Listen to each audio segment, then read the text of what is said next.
All right, so today we're going to kind of continue the trend of what we really are interested in as far as the coaching process, and that includes the training side of the house. That includes kind of the mindset approach. Our last talk was on imagery and how to kind of use that as a way to optimize your adaptations within the weightlifting realm. And today we're going to finish it up with the final topic that we like, and that's sports nutrition.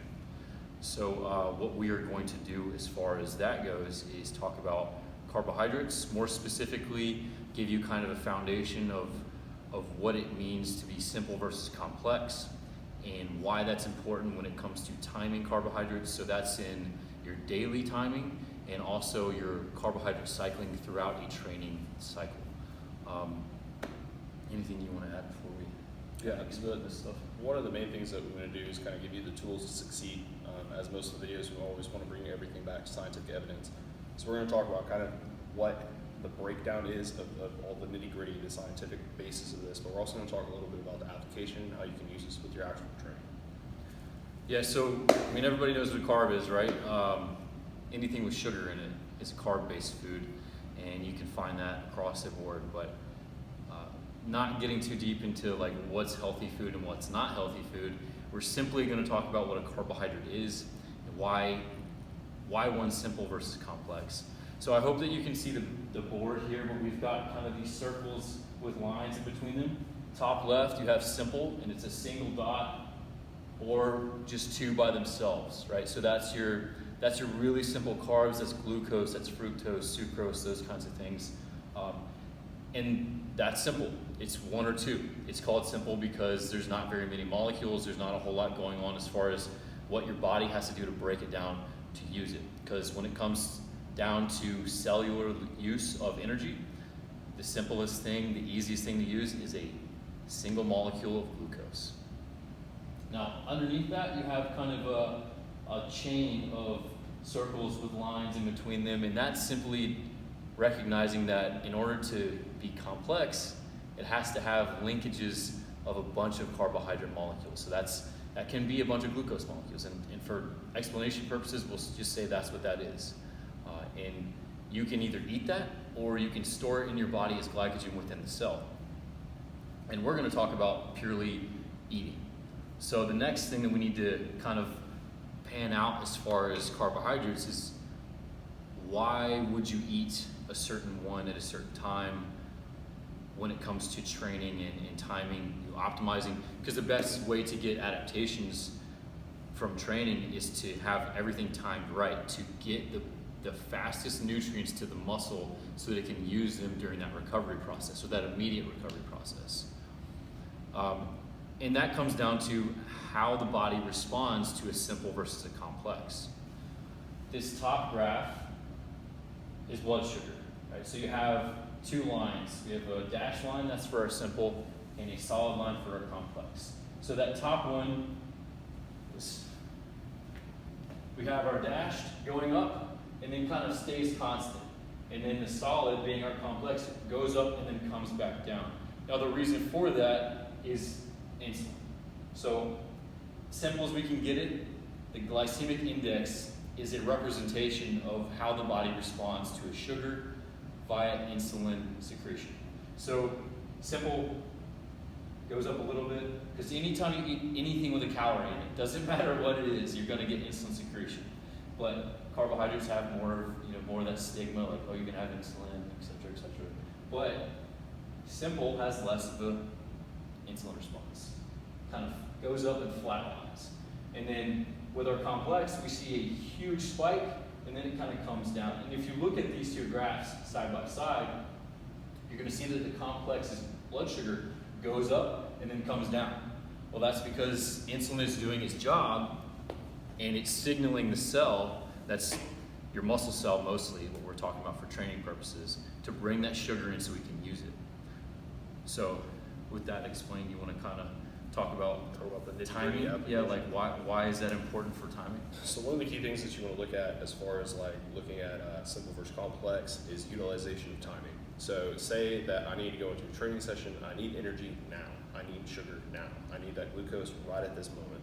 So I might be looking at something in an application standpoint where you're looking at a lot of like powerlifters or explosive athletes where they're utilizing like pixie sticks or something like different various types of gel candy, things like that. Honey is a huge one. Gummy bears. I had the opportunity to go to World's Strongest Man earlier this year. European athletes love honey. 400-pound man just dumping honey into their face. It's amazing. One of the key things that you look at for a complex is you're looking at introduction of things like fibers. You're looking at like sweet potatoes. You're looking at brown rice, white rice, things like that. Not to get the white rice for brown rice conversation. But you're kind of breaking it down and looking at that. So that kind of gives you an idea of the context of where things are at. So during my training session, I might go ahead and sip on a little bit of Gatorade, knock back a pixie stick or a little bit of favorite candy that doesn't upset your stomach, and that's good for training around that. For lunch that day, earlier in the day, I might have something that's like a white rice or a sweet potato, and then immediately after, in order to restore those glycogen stores at that point, you might be looking at something versus like a white potato. Potatoes are also interesting because they have tons of potassium. Everybody goes to bananas all the time, but potato actually is a good substitute for that. Yeah, and on that, if you're training, you want something that has the least amount of impact on your stomach as possible. So that simple sugar, it doesn't take much to digest. It doesn't have to like really go through the liver and be processed. It's glucose, and glucose can go straight into the blood. And then your muscle is like, all right, give me this so I can use it, and we can produce energy, and we can get the muscle contracted. So that's the main thing to consider there is like when you have a simple versus a complex. The complex can have so many other nutrients, so many other chemicals in it, and your body has to process that to pull the sugar out, then put it in the blood, and say, okay, now muscle, you can use this for energy. So that's kind of your science behind why you would want to use a simple as a pre, and it kind of makes sense, right? If you have a pre-workout, sometimes they have sugar, and that's a whole other argument. Is like why are we having 0 calorie pre-workout? That doesn't make any sense to me because you need that sugar. But you could have an argument for simple sugars post. You know, John just said that, hey, I'm going to have potatoes and white rice after because I want to replenish. I mean, you're going to replenish with complex or simple, but you can do either one. It's kind of, at that point, it's up to you. The pre, that's where like simple all day. But post, you can go either way. So do you have a long time before your next meal? What's going on throughout the rest of your day? Do you want to have a more filling meal after your workout? Great. Eat some complex foods. Eat some complex carbohydrates and replenish. But if it's a kind of, just get my calories in here and then I'll get a meal later, go with the simple. And taking it a step further, you also need to look at, we're always going back to the needs of the athlete. Am I a CrossFit athlete where I have multiple training sessions in one day? Am I a decathlete where I'm having to work on multiple disciplines? Am I a powerlifter where it's I need to hammer this lift, get in my accessories, and get in, get out? It always goes back to the needs of the athlete, and that'll inherently affect kind of what you're managing as far as your nutrient time. Yeah, so just think about what you need to accomplish, and things will kind of fall in place. Since you know that the more simple the carbohydrate, the easier it is to get it in and use it. Well, okay, what do I have to do the rest of the day? Yeah. Always go back to, it's always a numbers game. So if you look back here, you're looking at simple versus complex. Every single one of the chains has to be broken down. So if you're looking at 3 versus 12 or 3 versus 16, just as like numbers to throw out, the smaller number is always going to be easier as a chemical, at a chemical level to break down. So if you always go back to that as far as not understanding the nitty gritty, you take nothing away from this, that's the biggest thing to take away. So really quickly with that, let's kind of go into cycling. It's like instead of the 1 day view, let's take kind of a 7-day or even a 30-day look. Okay. Do you want to? If you look at it and say that I have like a heavy training session that I know is going to be coming on Monday, I'm a huge fan of starting off my week with lower body. I figured just go ahead and get the chunk of your major bit of work kind of out of the way earlier in the week. What I'm going to do is arrange my carbohydrates around that training session. I might need less carbs to kind of navigate my day-to-day life. For me right now, that's a student, so I'm sitting down, I'm not doing very much. I might have a little bit of walk around campus. I don't need all those carbohydrates that I'm going to need for my training session.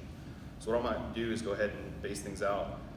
I'm a big fan of going ahead and setting up to where I'm getting a large amount of carbohydrates kind of the night before if I have a morning training session. That way everything's already in my system. So you train later in the afternoon, that might be something to where you're getting complex carbs earlier in the morning and around lunch, and you train around 3 or 4 o'clock in the afternoon, introduce those simple sugars, hammer out your session, knock it out, and then do simple or complex carbohydrates afterwards.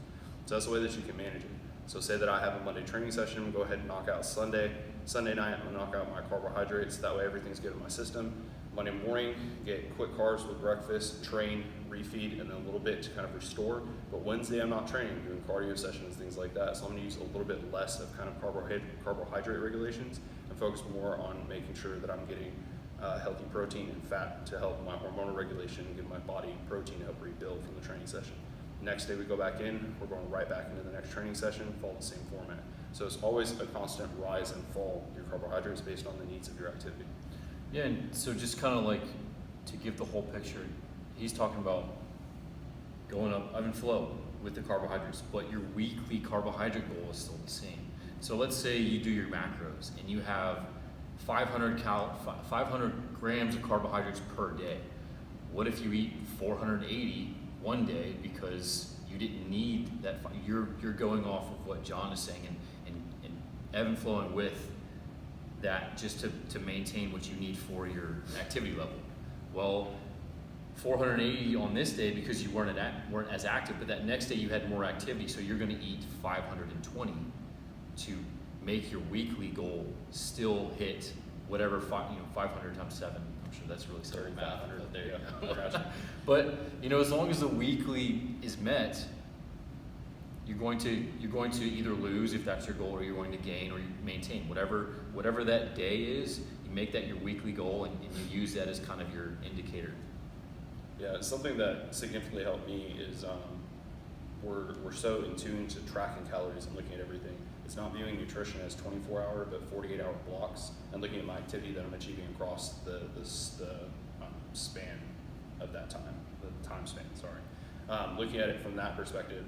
So that way am I feeding myself in order to achieve my goals? Yes. Am I making sure that I'm nourished for my activities? Yes. Are all those things plugging into my total caloric count for that time? Am I achieving my macros? Yes. So if I can check all those boxes, you're moving in the direction that you want to be advancing in. So whether that's gaining weight, whether that's losing weight, whether that's maintaining, I can factor all that out. And then from there, from that 48-hour block, figuring out my training sessions to make sure that I'm prepared for the training session, I'm recovered from the training session, then I'll roll into a maintenance phase. I'm ready to proceed into my next section, which is my next training. So say that was a lower body to upper body to like a functional fitness day, or swapping that around, whatever you're doing. Say you're doing like a bodybuilding split, you would still have days that are heavier versus days that are going to be lighter, so you can start to manage your carbohydrate regulation from that perspective. Yeah, for the athlete or for the client, or whatever you want to word it, carbohydrates are the most flexible macronutrient you have, and they should be moving around from day to day. If it's easier to stick to the same thing every day and that's what you have to do, fine. But if your training is hard on one day and you're feeling kind of down, take some carbs away from your less activity. On a day that you have less activity, like, okay, I'm gonna move these carbs, I'm gonna move these 40 grams of carbs into this day so that I feel more energetic, more full, more myself, just because my training's really beating it out of me.